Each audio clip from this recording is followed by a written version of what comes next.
Sherman. You guys had my Python here, right? Yeah, I remember this sketch. Yeah, the 4 Airshipmen. Oh, we used to dream of living in a box. It's a dream of living in a corridor. No, okay. Hi, everybody. Welcome to Star Citizen Live. I'm Jared, and this is the show they let me do for some reason. Joining us on the show this week, we have members from our esteemed, what are your teams called now? Because didn't we just do a big restructure? What do you have team names yet? Or are they still trying to work that down? Anyway, we got people from one of the kind of the FPS team, the shooty and the punchy and the player interaction-y team. So we don't know what their team name is yet. So we're just going to go straight to the people. We got Zach, Inez, and Jens. Zach, Inez, Jens. Hi, everybody. Hello. Hello. Welcome to the show. This is your first time in the spaceship, all of you, right? Yeah, it looks I've had a look around before, but this is the first time being filmed. I can't believe you actually have it in space. That's the most impressive part. Yeah. Well, we're landed on unexpected. We're landed on Pyro 3 right now. It's crazy. It's really nice in here. It's cushy. They're good. They're comfortable. Well, with the gravity on, Yeah. it's easier to sit down than it was earlier. No vandal have smashed into the spaceship yet, so That's I'm true. happy. Effing nerds. All right. So. You got to compose yourself a lot for this one. Well, there's usually a big period of time where I get to prep. We get to do some Zen time, and I get to focus and get ready for. I didn't get any of that today, so I was just under the desk, playing with wires a couple minutes ago. So Jens, Inez, and Zach are here. They were 3 of the 4 people. Francesco Riccucci from our Frankfurt office is unavailable to join us today, who presented live from the first person at CitizenCon. And we thought we'd bring them on the show and have them answer some follow-up questions that came from you, the Star Citizen citizens, which we collected on Spectrum throughout the week and let you guys vote up the questions. We let them pick the questions. I have not seen the questions. It's part of my normal prep and whatnot, but we let them pick the questions and I didn't do my job. So we're just going to jump right into it because we got Yogi waiting to do the second half here. So Jens. Really, this is going to be for anybody, but I'm just going to look at Jens when I say this. Some people are already calling the new radar and ping mechanics wall hacks. Can you tell, because you can tell can you tell us all of the upsides, the downsides, and the possible ways for people to remain undetected so that people would stop calling it that? Where to start? So definitely a concern internally too, right? So I would say visually very strong at the moment. Like if you ping someone, as you saw in the video, you see them and almost nothing else because it's such a strong visual. So definitely that needs tuning. There's a lot of work left to do on that. There's the time it takes to charge up the ping. There's whether you should be able to see through all types of occlusion. Can you have thicker walls, stuff like that to make encounters different. Then we're given tons of parameters for designers to tweak, like pierceability, range, signal noise ratio. Is my radar or my scanner better than your anti-scanner, whatever you want to call it? I think those are the kind of things we can do on the technical side, the engineering side to do it. But then at the end of the day, it's probably more Zach's side to sort of say like how will design use those tools to. Yeah. So obviously we don't want to make it busted. That was a very strong version that we showed off. We said gameplay balancing in progress, I believe. But it's the case of how emissions tie into this, right? So for example, we have the idea of decoys and jammers potentially on suit. Those could be components inside suits that would essentially make your emissions much lower, maybe practically invisible. That's obviously going to be down to gameplay balance. And if you're in like a heavy armor, maybe you have heavy emissions. But there's always there's a forward and backward with this, right? So if you're light and you're invisible, and you scan, for example, a heavy, you should be able to see him in theory. But if there's a heavy, for example, and he scans you and you're in more of a suit with a much lower emission, or you're in a state with much lower emissions, you potentially might not come up. So there's so many things we can do to balance it, and we essentially showed it at its strongest, right? Yeah. Because when we communicate something out like that, we always want people to say, how is that in its almost maybe potentially strongest state and things like that. So I mean, gameplay balance, all of that is in flux, it's tweakable, it's changeable. So obviously, we don't want an experience to be, PvP to be trivialized by anything like, radar becoming a crux essentially, right? We're completely aware of that, and obviously, we're conscious of that. We play the game ourselves, and we wouldn't want that happening to players. I think it's very. First of all, I think it should go without saying, but we always get new people every week, every month, every year. So it bears repeating that nothing you've ever seen, ever, on any ISC, SCL, CitizenCon, Pillar Talk. Gosh, we've done so many shows with these. Is ever final. Like we've never ever showcased anything that's final. That's not what we do. We are always showcasing our work in progress. We'll wait until it's presentable. We'll wait until it gives an almost complete picture of what we're trying to do. But we're not the people who wait until it's done to show it to you. We're not the people who wait until it's done to put it in the game for testing. Yeah. That's just not who we are at CIG. So it's always important to remember that whatever you're seeing, wherever you're seeing it, is always this work in progress. And for something like scanning and radar, it's much easier to take it all the way to the max and then prune it down like a tree. It's harder to add twigs and figs back to a tree after you've cut them down. So it's, you start with this big a tree of features as possible, and then you start pruning it down through the anti-scanner, which we're going to call that now. Everybody just go through. It's not Jammer anymore. It's anti-scanner. I'm Swedish. I make words up. I love the English language because you make words up. I'm not. I prefer it. Work. Yeah, no, I'm embracing it. I'm not making fun. So it's just much easier to bring it down and find all the ways to impact it and stuff. I was going to mention one more thing. It's also if you think of it from a PvP point of view, it's more like if you do a ping to find people, like Zach was saying, you might see people that have the right thing, but they will see you, right? So you're basically going like, it's like a taunt. I'm saying like, I'm gonna check if there's anyone here, but I also know like probably everyone's not gonna know that I'm here. So it's like, it's a bit of a tricky beast for PvP that I feel definitely tuned more towards PvE. Yeah, I think anybody that's ever worked for any MMO in the world is going to tell you that PvP tuning is never done. It's just this constant, ever-evolving, ever-changing beast. That's a nice thing, right? Because if you really, really dislike such a, like radar and scanning, it's like, okay, you can put the armor on, which is heavily resistant to that. So you will be able to have the player expression that you want to be able to get the gameplay that you want to facilitate. Next question. Let's see.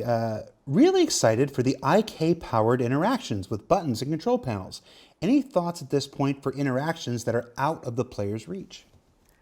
Yeah, so we didn't show any, but yeah, we do have a version that we're calling for now Bluetooth. And the naming is still what was it called? Bluetooth, but it's still naming is still not like that. No, I don't think so as well. I mean, I wanted like Luffy, like Rubber Man, like you actually go and touch the buttons, but no. So the version we have is like the player will play an animation of interacting with his mobiGlas, and we have an animation on the screen as well, telling that he's interacting with the object, and then we trigger the interaction. So someone in the chat said Space 2 for the No, well, I'm just going to go on record right now. If this thing ends up being called Startooth, I'm quitting.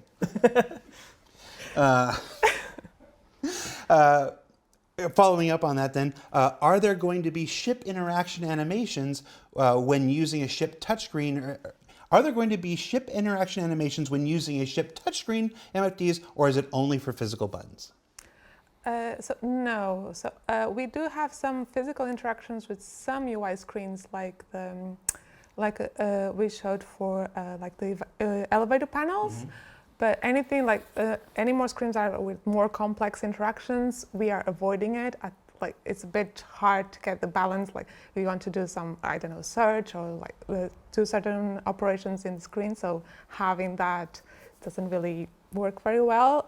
We talked about maybe having a pose on a player, having a bit with more connection, so maybe we actually see the player with the hands on the sides, not for ships, but other terminals and kiosks around the game. But all this is we're still discussing options, but no, at the moment we're not thinking of adding them. I would just quickly say that one thing for me that was important is that if you don't start putting the hand onto the UI, and it's quite like a high fidelity UI, then you start obscuring the UI. Yeah. Right. So that was quite, I always felt that would kind of lessen the sort of, you kind of want to bring the UI in focus, right? And you want to use your screen space and you want to see what's going on there. You want to see all the little interesting transitions and interactions. You don't want to see a big hand covering everything interesting happening. So That's an interesting point that I hadn't actually considered. This, Chris is always fond of saying you bring it to the point of realism, then you bring it back to the point of fun.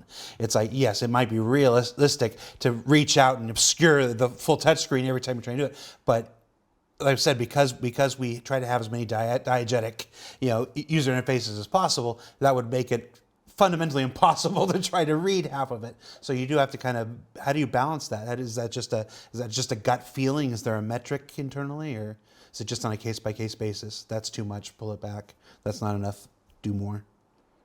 trial and error. I think, a lot of the time, I think the elevator ones we used in the video are a great example because they're like a list, very large, but large, friendly buttons. I would say they are perfect to press, right? Because that's all there is. And you go to something like the shopping kiosk, and it's a lot going on. Yeah. Sadly, my request of making everything the fist slam got turned down. Just everything. Yeah, it's like, it's a true visceral experience, right? It was really satisfying the first time I saw it. Just. Oh, it's really nice. I love it. They wouldn't let us do it on the toilets because apparently it's too destructive and not delicate enough. You whack that handle, you're going to get a proper flush. Says a lot, doesn't it? They don't let me on here very often. I apologise. Zach, do you know what the 3 seashells are? 3 seashells? Yeah. Ooh. No. Oh, the youngsters. Pete's shaking his head over there. They had this conversation at CIG so much. They're like, "Do you remember this movie from the 80s?" And I was like, "No, I wasn't alive." I'm employed to make all the directors feel old, I think. Well, good job. All right, Jens, maybe this one's for you. I don't know. Is part of the FPS weapon rework also removing the automatic reload of the weapon? Is part of the FPS weapon rework also removing the automatic reload of the weapon and rather allowing the player the choice to reload the magazine, swap the weapon, or do neither and run away instead? So I think they're talking about that every time you try to reload, it's pulled out, but then it's automatically won. So they want to interrupt it like halfway? I mean, it should be possible to interrupt it already, but it's definitely, like I said, like going through now we got a lot more features, going through them and increasing the interactivity is like really high on our list or our wish list, just to make everything feel smooth, and what you want to do is what you can do and you're in control of what's happening. Obviously, again, from the engineering side, there's challenging with, like, it's not always a very easy thing to implement systemically. A lot of the times you have to go into each type of feature and put in, like, where do you interrupt it? How do you queue it? How do you sort of if you've queued it and then you decided to do something else while it was queued, do you then unqueue it? All these things, like, I was jumping, then I land. Should I reload because I press reload while I was jumping? And in the middle of the sort of heavy land animation or something. It's not as easy as perhaps design would like it to be, because they like to give us a big spreadsheet and like, make this. That's the whole thing we're working on at the moment, right? It's called the action matrix. So essentially, this thing is basically supposed to make statism extremely fluid, like you'd expect. Like if you're doing actions, they have the intended result of what you think. So when you're playing a game, if you have to think about something, that usually means there's not the level of fluidity you'd expect, right? So for example, with our slide, if you switch weapon during the slide, like if you press 1, as soon as you go into the slide, the expectation of you would be, as soon as I regain control of my character, I switch weapon. And that's something that we have to manually put in, because we have to basically author and dictate which actions can go into which other actions. So the whole idea of the action matrix work is essentially it's like a designer can go in and say, well, if I'm reloading and I want to be able to cancel out of it, I should be able to. And obviously that's something that, you know, we've specifically talked about a lot. We've heard it requested a lot as well. And it is something that we are planning on doing. Obviously that being the biggest example of how the action matrix will come in handy. So hopefully once the action matrix work is done, you'll have this very fluid experience that you expect in most contemporary FPSs. Yeah. And it'll never be done. Yeah. They'll be like, they'll get the matrix, we'll implement it the way it is, and then someone tweaks it, we'll reiterate on it, and they go, and it's back and forth, back and forth, back and forth, sit and play it. Yeah, because it's also the case of more. When can you exit out of stuff, right, as well? It's like, for example, if you med pen, right, when you go douche like that, as soon as you pull out, is that when we give control? Yeah. And obviously there's a lot more like layers and depth that we can go into it, you know, how much expression do we allow of fluidity versus how much do we control and punish an action. So if you med pen, that's obviously quite you know, a defensive action. You're getting your health back. You know, should we allow you to break early out of that? Does that allow skill expression by breaking out early? And you know, there's all these fun design questions that we can propose and easily put in now. Well, we say to you, can you please allow us to do that? Yeah, and we'll try. We try. We always try.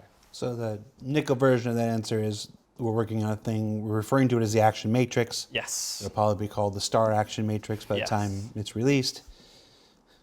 We're so good at naming things. I just realized what I should call the teams. What? Star teams. It's done. And obviously when it comes closer to fruition and being implemented in the PU, we'll almost certainly do a segment on it in ISC and whatnot. Yes.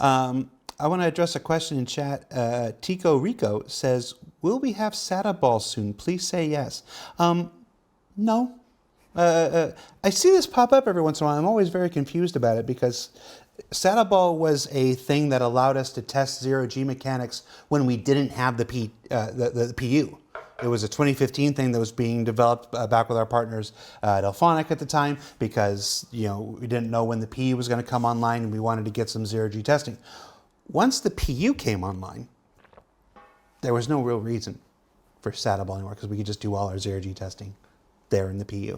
So I'm surprised in the year 2023 this question still comes up, but it comes up enough times that every time I see it, I'm like, oh, I should really address that and whatever. And so Rico, Pico, or whatever the heck your name was, you're the one who got lucky drawn right there. Let's see, what else do we got? Can we expect, another IK button. Can we expect to see IK button interactions on things like shop kiosks? I think it'd be really neat to see others do it, but might be obstructive to your own view possibly. Well, this person was pressing it. So yeah. Yeah, we kind of already touched that. Yeah, so yeah, no. Good job, whoever sent that question. I didn't get the name on that one. You were right. It would be obstructive. Will the looting screen? It's the end of the week. Will the looting screen be extended to armor and undersuits at some point? Yes, it will. We're working on it. So yeah, PU version will have armor and clothing. Basically, we'll have two views. So we have the main view, which will be very similar to what we show at CitizenCon. And then the secondary view that the player can go to by using a keybind, a shortcut, then we'll bring up the either clothing or armor, depending on the context, and all the similar operations we currently have for the other ones. Yep. I remember that the looting screen was on screen for all of about 3 seconds at CitizenCon, and the chat was like, "Where's armor? Where's clothes? Where's armor?" You know, it's like that. So I was like, yeah, I think like our main concern now at the moment, like, it's very clean because for Squadron we have a very controlled limit of items that the player can carry. PU can go wild with heavy armor, so I think we are in talks with the UI and user experience teams to try to balance it out, get the best experience, but try not to clutter as much. So. We touched on it with the UI team. We had the UI team on last week, but it bears repeating here because not everybody can watch everything that we do.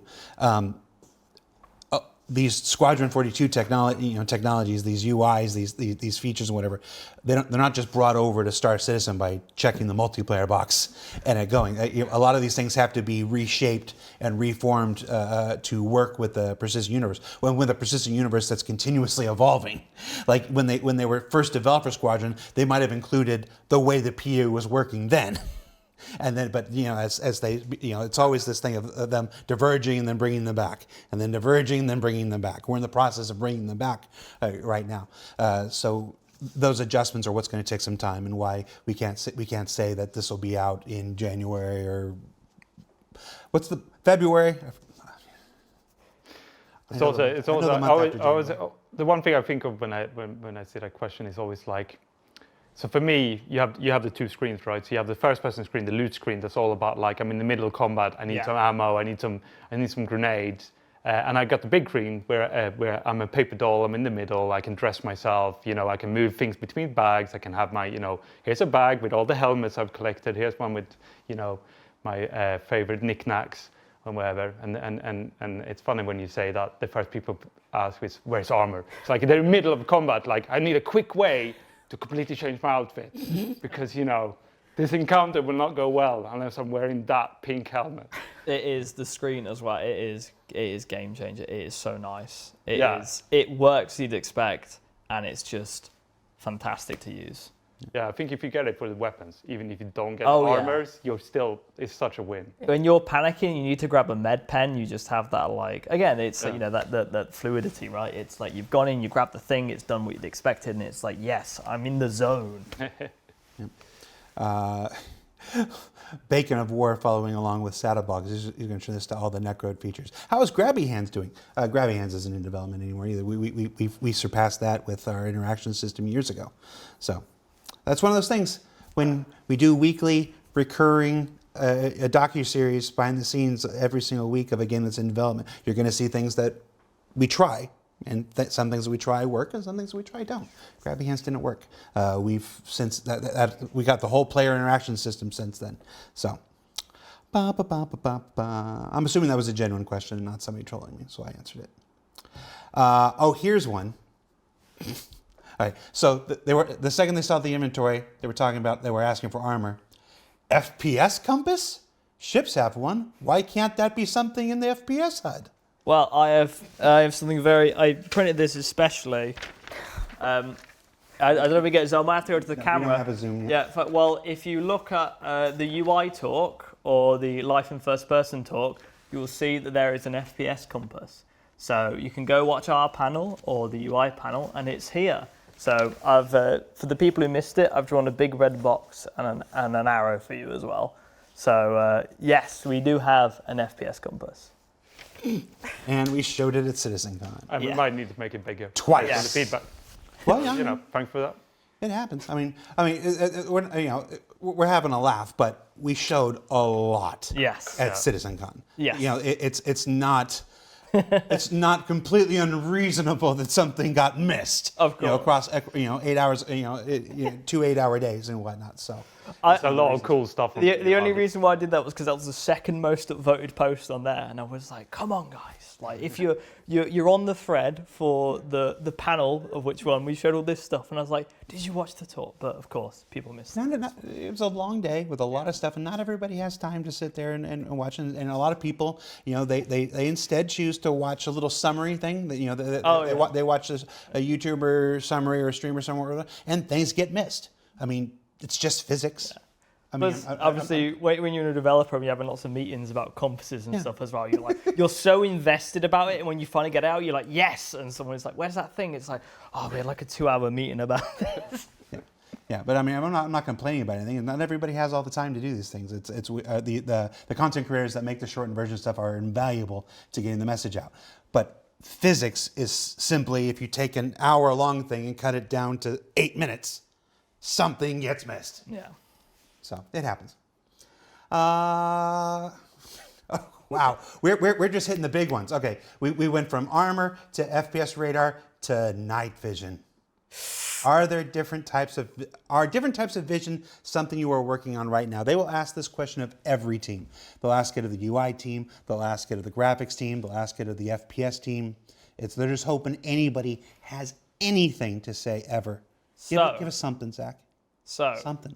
When just say yes. Obviously, when we've got our new scopes, and that is a good step in that direction. We've been talking to graphics about it, and using the filter stuff that we have now. It is possible, and it is something we can look into, and potentially. So, no confirmations from us yet, but we've had those conversations. We're talking about it, and we need to figure out how we can do it, and where we do it, and where we put on, and how it looks, and so on and so forth. But you'll have seen in the ATSCAV sniper rifle during the talk how there is like a tin, for example, on the sniper scope, and things like that are the sort of things that we're looking into, and having scopes with potentially like different shadings depending on manufacturers and things like that. So to slightly dance around the question, yes. Just do it. Just make the night vision. It's up to graphics, not me. No, don't. Stop. When I mentioned it to Ali, he ran away. Just do it. He was scared. We're tired. Soon. Yeah.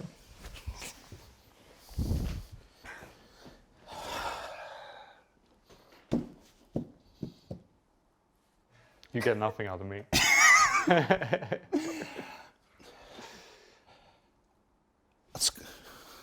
Speaking of things that we're gonna necro all kinds of topics here. Are the wide variety of FPS gadgets still in the works? Things like breaching charges, EMP, gravity, radar scatter, decoy grenades, placeable shields, repelling wire, jump packs, gliding packs.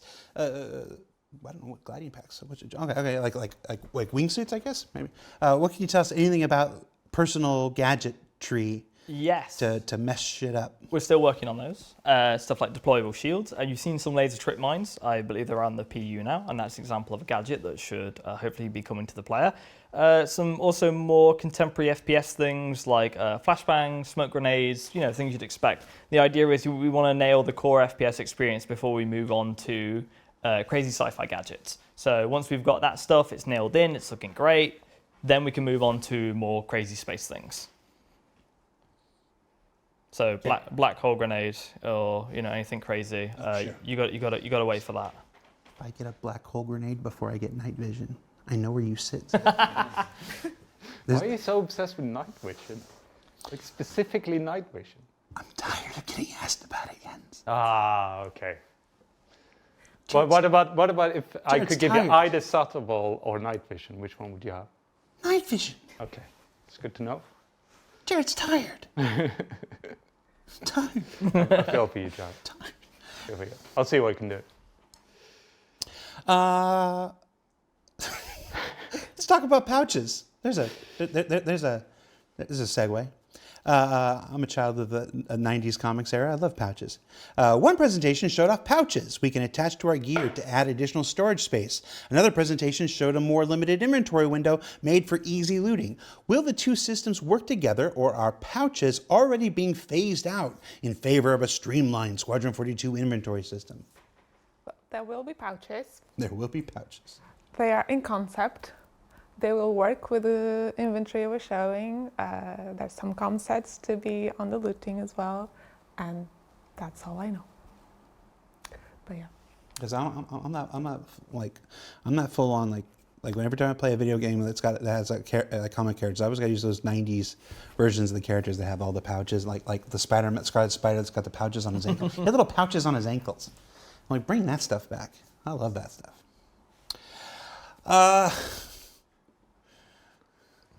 Lost control of the show. Yeah, you look like you're not holding it together at the minute. I didn't get any time to prep. This is what happens.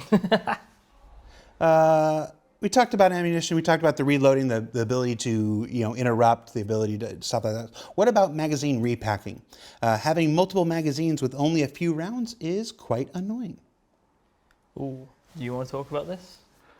I think Nash on the looting screen, we actually showed a little bit of this. We did, yeah. So it's probably a bit quick. It hasn't been balanced at the moment.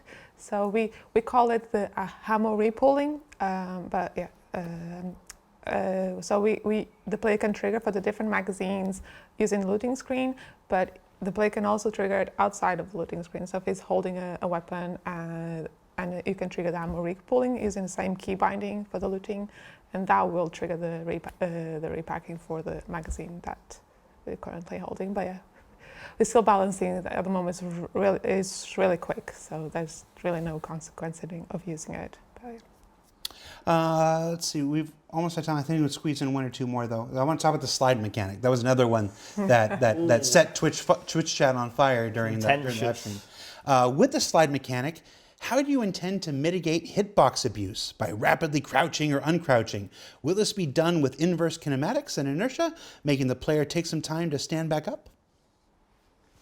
I mean, I can only talk about like if I flip the question and talk about the second half, I would say like I love procedural animations. It's one of the things I really enjoy about gameplay. Yeah, exactly. Who doesn't? I definitely like it more than night vision, for sure. And you know, inverse kinematics, like we're using for the buttons, like anything that makes you feel like, you know, your character is actually touching the world. It sort of grounds them into the world so much more than, you know, an animation that sort of ends up like halfway between the intended target and where it should be. Or having to offer a unique animation for every situation or every metric you might have. And in general, trying not to sort of force people into very specific metrics. These are all super important to me, so I can go on a long time. And then the other part of that was the inertialization. So that inertialized blending is something that I'm also really, really keen on. And we're definitely going to be exploring, because I think it will allow us to blend between situation without traditional transition animations, and we can use the inertialization as ways to tweak the timings, like Zach was talking about. Like, do we punish you because you like just did like 3 slides in a row and your stamina is like, you know, your heart is like mega pounding. It's going to take you know, it'll be like it's about me standing up, like old man standing up instead of Zach, you know, young man, like you know, he'll be up jumping on your desk before I even got out of the seat, right? So. That side of the question, that's 100%. Yeah, the whole animation side, I'm super excited about, super keen to get a lot of that stuff in to the yeah, game. Just while we're on the topic of sliding. On the design of it, Zach. Yeah, you go. While we're on the topic of sliding, me. Obviously the sliding has a high stamina cost. The more you slide, the stamina cost is tied to the aiming idle sway as well. So while you're aiming, if you're exhausted, it's worse as well. And Currently, you can't fire immediately as you get into a slide, so we're treating it as more of a get into cover tactic than it is an aggressive tactic. So we're wary of how arcadey sliding is, but we're also conscious of the fact that, you know, we want it to be a function that exists for more getting into cover currently. That's the intention of sliding. I mean, it's a slippery slope from sliding. Then you end up skiing, then you end up with spin fusers, then everybody's shouting Shazbot. If you want to set them off, you say dolphin diving. I don't know what that means, so I'm not going to do it. All right, last question. Do you have any more information to share regarding time to kill? Yes, so you'll have noticed how it's now in the PU, I believe. We've done some balancing, and the health has... there's been tweaking of the overall combat experience at the minute. That is essentially step 1 of the further work we're doing. So the new AI has gone in, and you take more shots than you did previously. And if you're in PvP, you currently take more shots than you did previously. And this is an overall step forward to the balance that we talked about in the Life in First Person talk, where we want to increase the TTK and make an experience which is, you know, fair and engaging in both PvE and PvP environments.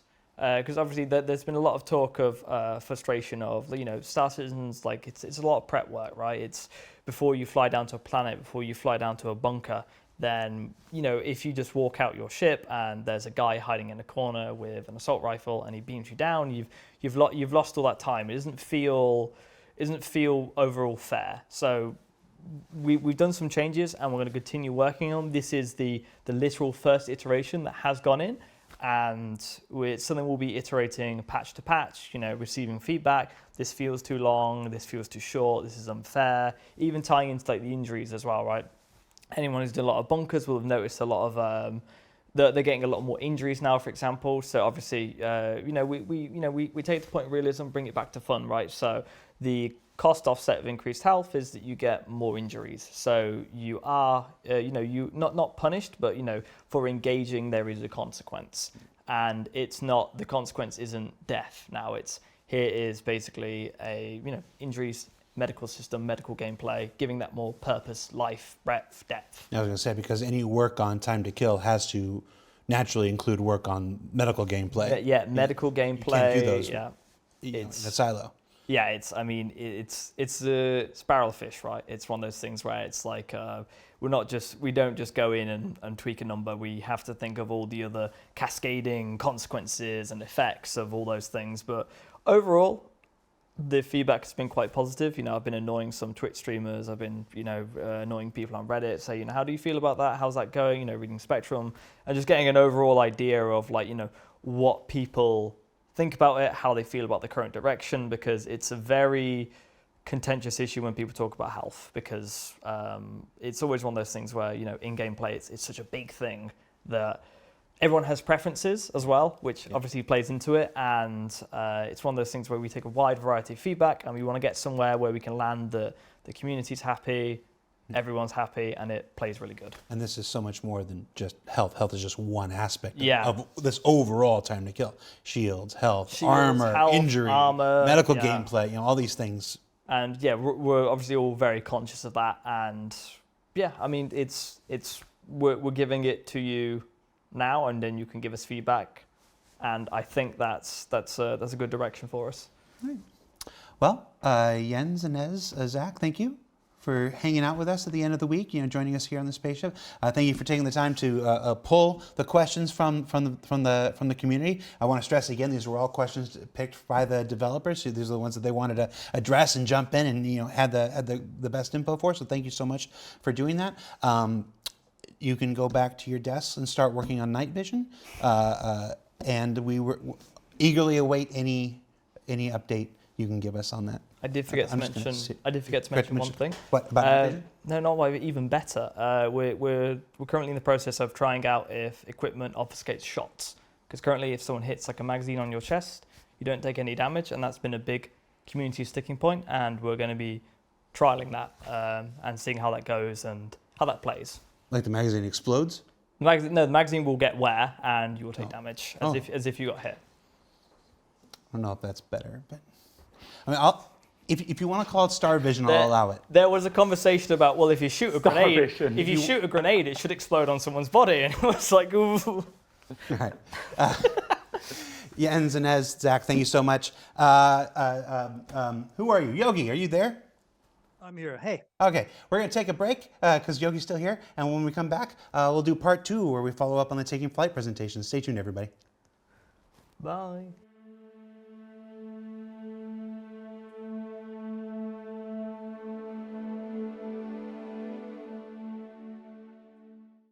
So yeah, it was a skit called The Four Yorkshiremen. You saw this, Yogi. Had they had this in Germany? They had Monty Python. Sorry, your sound was garbled. Can you repeat that? The Four Yorkshiremen from Monty Python. Sorry, not my strongest suit. Never mind. Welcome back, everybody, to part 2 of this week's show. We've got Principal Vehicle Programmer. Did I get that right? Yep. Yeah, Principal Vehicle Programmer Yogi. Yogi on the show. You might remember him from the Taking Flight presentation, along with Diego and Inez, who was just here, and Tony. We've got just Yogi on for us today.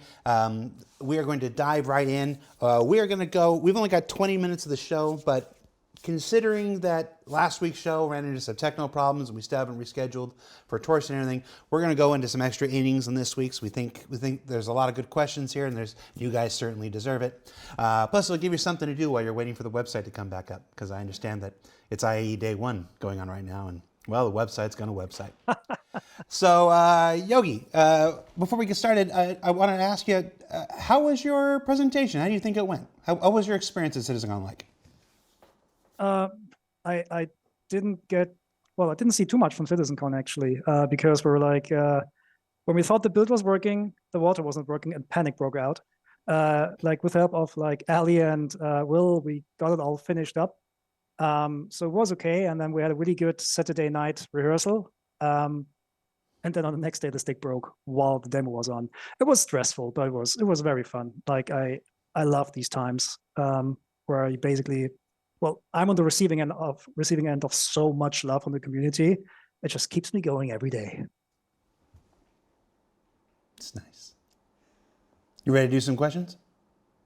Yeah, go ahead. All right. You want me to talk fast? Do you No. want to go through a lot? Okay. Let's just go. Let's just see where the wind carries us. First question: with the new atmospheric model, how long is an average ship expected to be able to hover in place before the thrusters overheat versus ships with dedicated VTOL engines? Speaking of wind. Okay. Yeah. Okay. So I'm not gonna say how long. The VTOL engines will be more efficient in that because a good chunk of the main thrust is being used to hover. So VTOL capable ships will be able to hover longer before the engines overheat. But in general, the engines of all ships will not overheat fast. Like you will always have enough time to land. Otherwise, it would be pretty frustrating. Will we see more co-pilot interactions that will assist the pilot? It depends what co-pilot actions are. If you think about like one person takes the stick and the other one the rudders or something like that, that not, because we usually only have one dominant seat that flies the ship. However, we're currently looking into, or will be looking into, changes into controller system soon, so that you can freely distribute what kind of weapon goes to what seat and all that. So you can basically distribute what item you want to control, and you can hand off.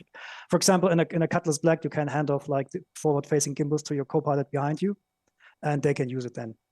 So stuff like that, but not like mixing flight controls. That would be too hard to achieve. It's not like what was that Millennium Falcon ride at Disneyland where one person controls the pitch and the other person controls the yaw. Oh, that is strong network issues that I don't want to resolve.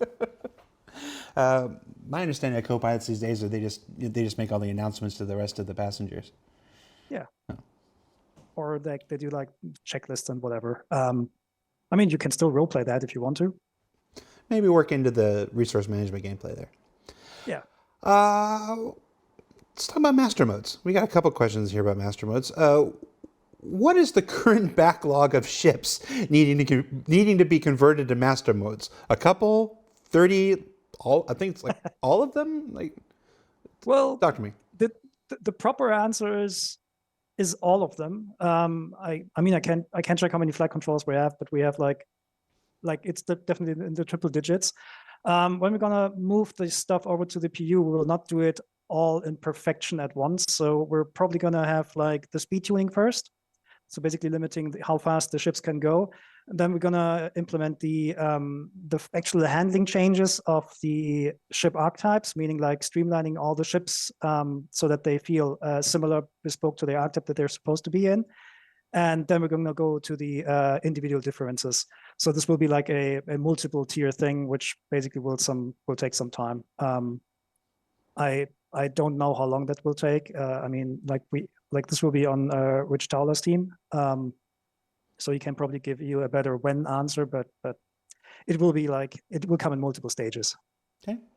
It's one of those things where we invite people to always look at the public roadmap. That's your best indicator about when anything is going to come to a particular patch and whatnot. Following up on that, how much testing has been done on industrial haulers, miners, and other non-combat ships when it comes to master modes? Okay, so I don't think there's a lot. Okay, so don't misquote me here, but I don't think there's a lot of difference between combat ships and non-combat ships in Star Citizen. All ships are, first of all, they're ships. They have thrusters, they have shields, they have weapons. The civilian ships, they might have a little bit more protection than others, but they will all play by the same rule set. We did a little bit of testing with like constellation-sized ships, but the thing is, like, the bigger the ships are, the more unique they are, and the harder they are actually to put them into a pattern.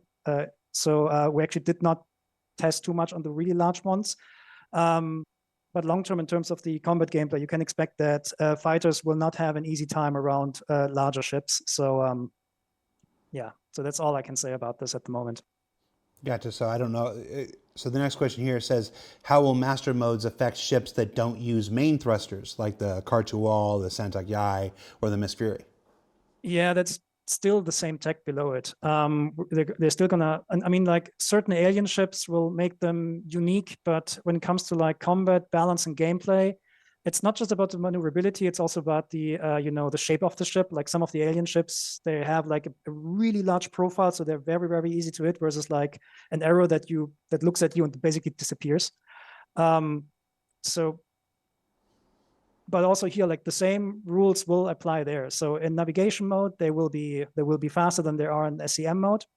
And they will have maybe slightly different SEM speeds, but how exactly these numbers are going to be, this is up to, first of all, to the tuning process and also then up to player feedback. So just to manage expectations, we'll not get this right on the first try, right? This will take some iterations to get right. So it sounds like a lot of the master modes work thus far is to single seat ships or individual craft. You said we've tried as big as a constellation. Have you thought about how master modes are going to affect ships even larger than that? Hammerheads up to like Polarises. Are master modes? Yeah. What do you got for us? Is this? They will also still have the same. They will have the same rule set still, right? Like when they're in navigation mode, their shields will collapse, their weapons will be off. It's for them, it's more like if they want to escape from a fight, it's more about like how long they take up to spool up the drive and to align themselves and to get out of there, right? And how long they're gonna be vulnerable. But at the moment in the PU, the larger ships, they're very, very vulnerable. That's not the intention in the long term. So like as an example, if you fly a Hammerhead and you're getting attacked by 6 fighters or something like that, in a Hammerhead you shouldn't worry about too much unless that group of players or attackers is coming at you with very specialized equipment to take down large ships. That's the moment when you need to worry.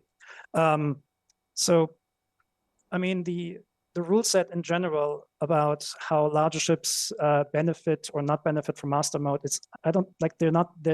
there's not that much depth in there. It's mostly to make sure that combat stays close to each other, and that we're getting exciting combat environments. I want to follow up on that Hammerhead thing. You're not talking about the game as it is today. You're talking about where you want it to go. Yes. It's obviously we have a huge international community and stuff. English is not always the first language. Some people could only just be half listening. I want to make sure we clear out. We're not talking about how it is now. We know how it is now.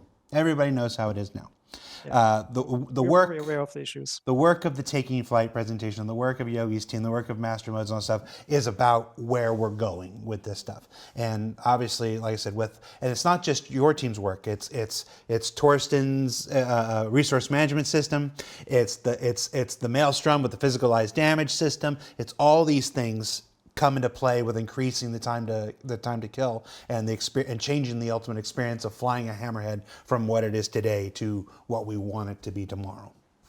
So, speaking of things that aren't implemented yet, will change things. Let's talk about armor. When armor is implemented, is there an intent for armor to prevent all damage below a certain threshold, alpha damage reduction, or will it serve more like a % reduction or even something else? So we don't have the armor system yet, but the long-term design or direction that we got is that if you basically come with a ship with anti-fighter weapons against a large ship and you shoot at it with like anti-fighter weapons, the big ships won't care. It's similar like when you take a pistol and shoot against a tank or something like that. The tank doesn't care, right? So we'll have similar situations there. So what exactly these numbers are, whether they're going to be, if there's going to be a threshold or if it's just calculated based on the physical properties, I can't answer at the moment because we're still waiting for the system. We don't even have any idea yet how exactly to tune it. This will come up all when we have the first implementation from the physics guys, and then we can look into that. Let's change gears here and go to an old chestnut. The turret gunner's experience. Any plan to make turret gunners' experience more desirable? For example, people love to gun on the Scorpius or Hurricane, but not so much in a Vanguard, Cutlass, Super Hornet, etc. What you got? Anything? So right now I'm actually working on the gunnery experience for the turrets. You've seen the precision targeting. Sorry, I need to think about names here because we called it ADS in the past, but it's called the precision targeting system on ships now. That doesn't work by itself on turrets because in turrets you're the gimbal itself that kind of leads the shots, right? So the thing I'm currently looking into is adding gimbals on turrets themselves so that even in turrets you can go to the precision targeting mode and you have a little bit more gimbal control and you can theoretically use manual and auto gimbal modes. That will all add to that. Also, the new aiming system has enough flexibility built in so that we can exaggerate the performance or the weapon performance of a turret. We can, for example, easily by saying, hey, this guy, like this weapon, if you use it on a turret, it's 50%, has 50% higher projectile velocity or so. So there's quite a lot of like stuff that's happening right now in preparation for moving all these features over to the PU. What I think you said like, why is a Scorpion good, or a Scorpius good, but a Vanguard bad on the turrets? I don't really understand where the difference on the turrets are because they basically are top-mounted turrets that go all the way around. So if there's like a difference in, I don't know, in gimbal speeds or something like that, that's just tuning. So I would assume that over time, like these values will be a little bit more streamlined. Okay. Alex McClay 2000 in the chat asks, what's the difference between armor, physicalized damage, and Maelstrom? Well, the physicalized damage system is like the overarching umbrella. That is everything that determines that is involved in a systemic physics-based damage and destruction system of your ship. Ship, vehicle, outpost, whatever. Maelstrom is the destruction part. It's how those items break apart into physically based pieces, fly all over the place. Armor is the value of the materials. Whether it's everything has to have an assigned material. Is this part steel? Is this part concrete? Is this part sand, whatnot? And then the third part that's not mentioned in there is piercing and stuff, is ammunition and weapons and stuff, being able to pierce through those things to damage subsequent layers and stuff. All those things and one or two more things that are escaping me right now all make up what's called the physicalized damage system. And we're actually hoping to have kind of a big kind of primer on this, which is why it's off the top of my head here, in the new year. Probably not until March or April, quite honestly, because we still want, there's still a couple more things we want to come online to be able to show you. But to answer that very question, but you can get the 10-cent version here. Will QEDs block a ship from switching into nav mode? Switching into nav mode, no, but it will block the positive effects from being in nav mode. So if you are on a QED device, you will not enjoy nav mode speeds, but you will enjoy the lack of shields. So yeah, that's like you can always switch the modes, but the effects are the ones that will be inhibited. So I mean, you can be in nav, but it's not really doing you any good. Yeah, if you're getting attacked and you're on nav, you have an incentive to swap. Here's an important question. Can we get the ability to drink a water bottle or eat food while in the cockpit? I wasn't being facetious about it. It's an important. It's being able to address your hunger and thirst while you're in the cockpit of your single-seating ship like a Gladius or something. It's pretty important. What can you tell us? Isn't it an Inesh question? I don't know. Sorry. I mean, Inez, if you play games, like stay hydrated, it's important, right? So drink your water. Speaking of which.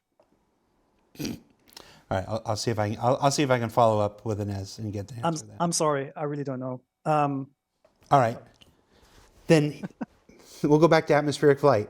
No, we already touched on that one. How are ships without wings or large VTOL engines, such as the MSR, expected to handle an atmosphere, if at all? Oh, you mean the ships that have the aerodynamic profile of a brick? Yeah. They will still fly. I mean, we haven't completely discussed how well they will fly, but similar to the current aerodynamics model, like it would be unfair to lock out complete ships out of that experience and basically make it super, super realistic. It would also be very punishing if somebody buys an Aurora. I mean, Aurora is like the shape of a brick, right? So it doesn't have any lift at all. But also those they will fly. Not sure if we, for example, how we're going to tune it. I mean, theoretically we could give them a higher stall speed so that people need to fly faster for prolonged periods of time to keep their altitude or so. But I don't know yet. I mean, if a ship is sufficiently fast, it will always fly. But ultimately, also here it counts that the play experience is important, even if you have an aerodynamic ship. But like ships with like proper wings, that would probably just be a little bit better. Not that much better though. I need those little fans that are in the winglets of the Aurora to work. Oh yeah, I need those to actually do something. I've seen this amazing picture by some backer, which was basically like parts of the Aurora like popping out and becoming wings. I really love that. But I'm not sure if the ship team is up for it. No, I'm not. No, I'm not talking about. I'm not talking about hacked fan art. I'm talking about the wings have these little circular fans in them, just like the Connie does. The Connie has these as well, or like I saw them at some point. Yeah, but do they really do anything? Are they, with control surfaces, they're going to help? They're going to. Well, these look like more like hover things, not like control. Like control surface mode is for like control surfaces. They only are active when you're actually fast. The Aurora has little wings. Yeah, it's a torpedo. Take that offline. All right. Quantum boosting has a lot of potential for fun exploration and travel, but the shake seems very intense. Are there already conversations internally around reducing the amount of camera shake, or will there be an option in the menu to reduce this? Yeah. So in general, when you see something on a demo like we did, or the thing that I started doing when I'm creating any kind of material for demos, I'm exaggerating the effects, because it's always easier to starting small and then getting like the max strength feel right, and then have somebody come in and like tweak it down than the other way around. For example, other effects like the zoom when you do a G-force boost or something like that. Somebody just turned it off, although we had this in for ages. So that's why. So that's like the bottom line. Like these effects are really strong. And for quantum boosting, I don't think we actually did a shake pass. I mean, I think it might be maybe we did a shake pass, but in general, it's likely that it is too strong and that we will dial down. There's this other question about whether you should be able to turn it off or not. In Squadron 42, yes, you can basically turn this all off. In the PU, there's this discussion whether or not that should be possible or not, because once you disable things like G-force effects or things like camera shake and so on, you also have a much more stable aiming an aiming image in front of you, right? So we need to discuss that. I'm not sure if other PvP games like COD or so actually allow you to turn off camera shake. I think this needs to be discussed internally. So I cannot definitely say, yes, we can all turn it off. I don't know that. That's not up to me. That's a director level decision. And of course, when you talk about, it might have had a camera shake pass and stuff, it could have a shake pass by somebody who can ride 15 roller coasters back to back to back with nothing anymore. Meanwhile, my poor self can't do 2 minutes of VR without wanting to throw up. So, it's like, camera passes, review passes are. I get it. I mean, like one of the most fun things that I did to Bayer at some point was let him test the camera system, like the first pass of the G-force systems, and he really got sick from that because he really can't. He's getting really motion sick, which is I'm sad for him. So I get it. Like there's an accessibility issue, but I cannot give like definitive answers there. But the issue is known, and we'll talk about this in time before we move it over.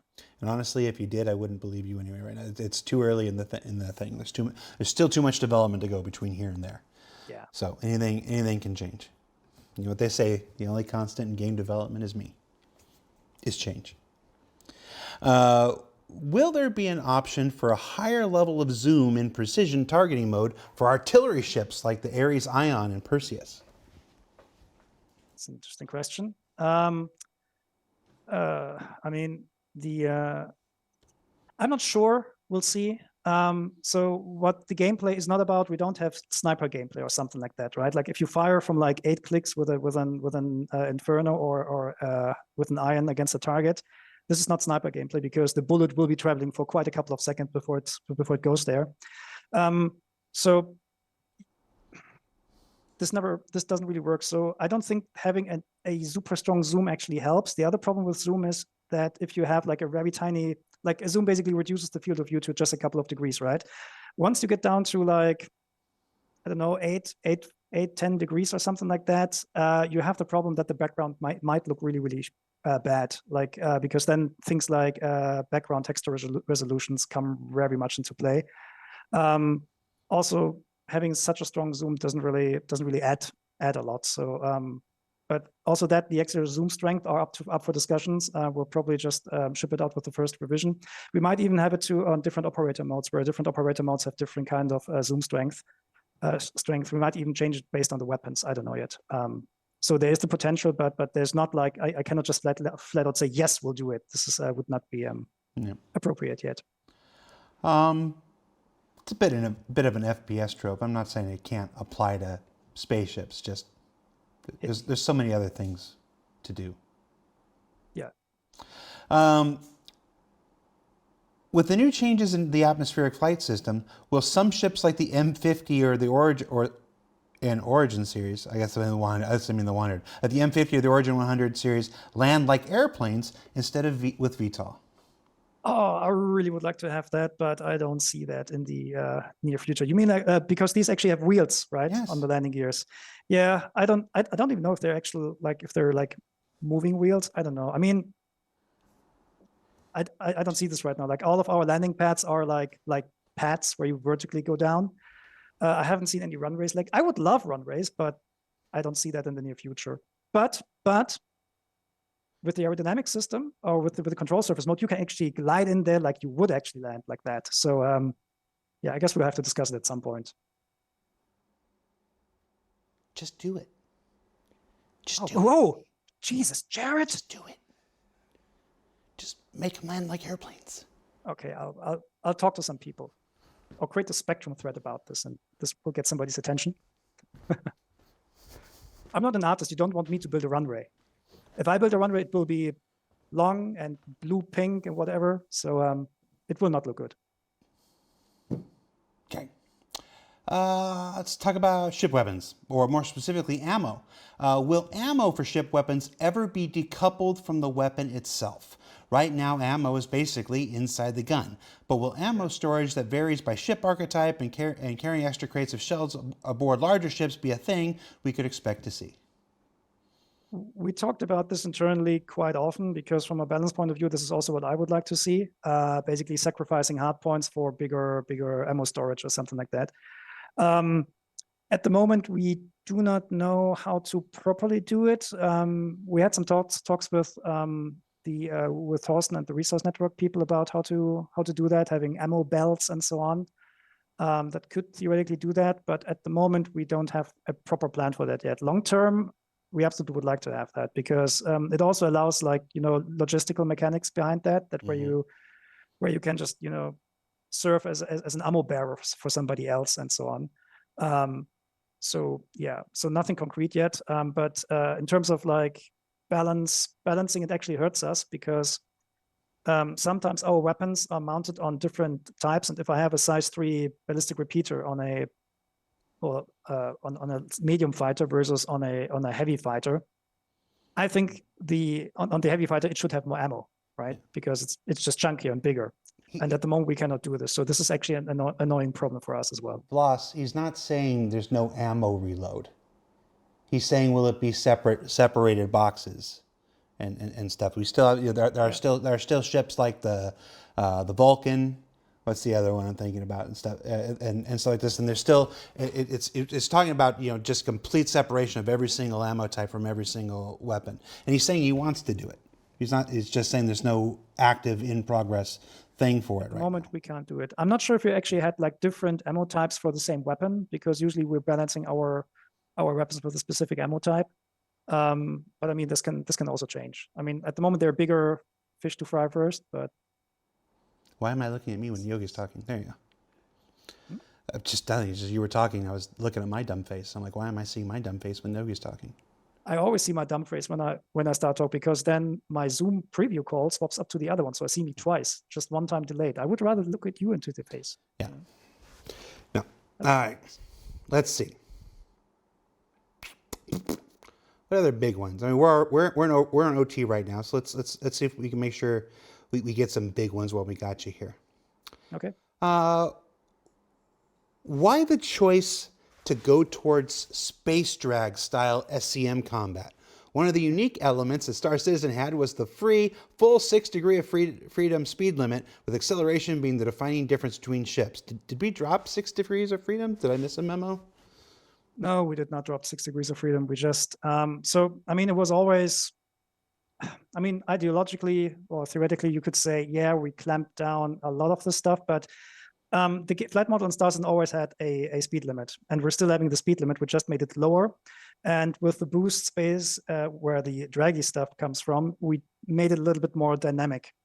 The thing is that we actually tested what fun combat engagement speeds are. So I think like 80 months ago, I did like a blind test. So I invited like people from PET and from BG, or from the BGPU team, and just had them play PvP scenarios in Arena Commander, but I turned off the acceleration, like the G meters and the speed meter. So they didn't know how much they accelerated, and they didn't know how fast they were going. And guess what kind of speeds they liked most? No, that's good. That makes sense. 120 meters per second. Yeah. And I thought that was too low. So we basically pushed it up a little bit far, but I'm pretty sure that the combat speeds we have right now, so that they're so low, they're actually helping the combat geometry and the fun in the game a lot. Carpe Gian in the chat is asking why Jared is so snarky today. Now I know what my mom's Twitch account is. Hi, Mom. And then the chat is like, today? Just, as time goes on, I become more and more me. Sorry, everybody. Let's talk about we've talked a few times about flight surfaces, control surfaces, and what happens if you don't have wings. But let's flip that here for this next question. Flight surfaces would obviously not function in all planets, as ailerons and rudders that work on Earth do not work on Mars and Venus, for example. So how will a ship's Earth Atmo-like flight control surfaces fare in other atmospheres like high density or low density worlds? I mean, high density is good for aerodynamics, because then the rudders get much more, or your control surfaces get much more authority. Low density is basically the same case when you come in down to a planet. And the air in this case is so thin that you actually cannot turn your ship. So in this case, the thrust is actually helping you out. The current control surface model actually has this transition period between 0 and 0.2 bar, or atmospheres. Sorry, I think it's the same, whatever. I'm not a physics guy. The input or the acceleration output from the control surfaces and your thrusters are actually mixed, and they're being shrunken down the closer and more denser the atmosphere is. So when the atmosphere is dense enough, then the control surface fully take over. Until then, the thrusters still rotate you and so on. So there's this transition period, so it should work out of the box. If you go to a moon with like no atmosphere, it's your thrusters that are doing the work, not your control surfaces. And let's see what we squeeze. Let's squeeze one more. Let's do a blue sky question. Blue sky. Go. Blue sky. What is Yogi's vision for the future of large, non-capital ship combat? Paint us a picture with words, Yogi. So non-large. It says large, non-capital ship combat, but okay. What is a I mean, I just read that. That's what they wrote. Let's assume that they meant capital ship combat. I think that's probably what more people are interested in anyway. So paint us a picture. Okay, so don't write any checks, but just this is what you would like. This is what you would like if we get to do it. If all the cards fall where they're supposed to. Okay, so far which this is not my vision. This is basically what like management is giving us or gameplay direction is giving us. But what we see so far is that we have like dogfighting, and the bigger the ships are, the more the combat will turn from dogfighting into a naval style combat. So when you have big ships fighting against each other, they will not necessarily be like really close, but they will fight over relatively large distances, so there's enough space in between to fight. They will fire long-range cannons, they will fire torpedoes, they will fire other things, and the gameplay there resolves more around DPS appliance and trying to get the shortest time to kill on the other enemy. So, and if you have capital ships as opposed to fires, they're going to have very deep gameplay with the resource network, where you, I mean, Torsten's a better person to talk about this, right? But where you maximize your damage output against other ships. It will also resolve, like the maneuvering for pilots will more resolve around exposing the strong sides of the ship. Like if somebody is focusing on the left side of the shields or something like that, then they would, for example, turn the ship around to expose the other side. At the same time, you want also to expose the sides of the ship that have the most working turrets, or maybe the turrets with the best loadout for attacking this or that target. So that is roughly what we're going for. So large ship will mostly be naval style combat, but of course in 6 degrees of freedom. So, but it will not be dogfighting. Okay, and then as I think I might understand the question now, so that's capital ships. And what about the sub-capital? I think it's probably what they meant by non-capital, sub-capital. They're interesting, yeah. So it depends on the ship. Like, for example, if you take a look like a constellation, the constellation. Well, no, let's go bigger than constellation. Let's look at like Polaris. I know there's all this argument about let's assume there's Javelin up here. Now let's get smaller. Perseus, Polaris, Hammerhead, those kind of things. It depends on the ships and what kind of roles they have. I can't talk too much about the Polaris, but for example, the Hammerhead has a specific role in such like a big capital ship battle. Capital ship combat. You heard it here first, everybody. So it has a specific role, right? And the other ships, like it will care about the fighter cover. It will not fare well against similar sized opponents that are purposely built to take down similar sized ships. So it depends always on the ship. Like some ships have like they rely a lot on turrets. Other ships, like I'm just saying that, like I wanted to say the Constellation here because the Constellation is a very forward centric ship. It has like these massive size 5 mounts which face forward. So this thing, like a ship like that, is obviously not relying much on the turrets to do like the alpha damage against larger enemies. So there will be a transition period between the size of the ships and how they maneuver, but that's all combat details. But I mean, like the bigger the ship, the more it goes, the more it turns into this naval style gameplay. That's the intent. I think you did well. I think you did well. It's one of those things like this is the capital ship gameplay, and obviously there's going to be. I mean, even when I said it, I realized there's going to be arguments about what is a capital ship and what isn't a capital ship and how big. He said it was sub-capital, and I just meant smaller than a Javelin. I don't have my whiteboard here with the full list and break it down and stuff like that. We had some categories like what is a sloop or something like that. But the thing is, like, we do not have too many ships of these categories, so at the moment, like building a category about that is probably not that useful.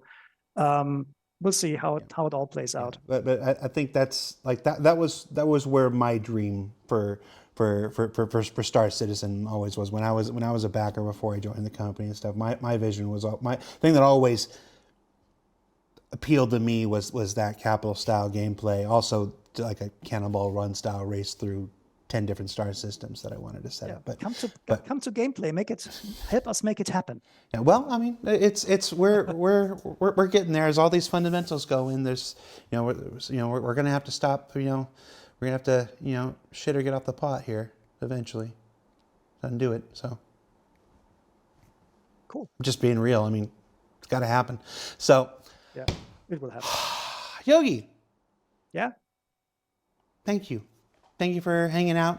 Thank you for answering questions from our community. Folks who are watching, we're going to get up. I think we're doing a raid here. I think we're raiding Bognagus here in a few minutes. Before we let you go, if you haven't, check out yesterday's Inside Star Citizen with the reveal of the Sulin. It's truly a one-of-a-kind spaceship. We were all super excited to reveal it to you on yesterday's ISC. And then, of course, IAE starts today, day one. I believe it's Alien Day. I've seen messages about the website and all that stuff like that. You know, it is what it is. But keep trying. You'll be able to get in eventually. And then, of course, come back every day of IAE this week. There'll be different manufacturers and different promotions available each and every day. And then be sure you come back on day 17 for the Capital Sheep, first revealed here by our own principal gameplay programmer, Yogi Klatt. You can take, that's a promise. If you want to learn more about Capital Sheep, you can find John Crew at _John Crew on X, formerly known as Twitter. Ask him about the Capital Sheep. Ask him what the Capital Sheep is, what it does, how much it'll cost, when you can get it. It's a special social media promotion we're doing. The only way you're going to learn more about the Capital Sheep is by messaging John Crew directly on social media. So look out for that. For Star Citizen Live, I'm Jared. This may or may not be my last broadcast. Will probably definitely be pre-recorded next week regardless. Saying take care. We'll see you then. Bye.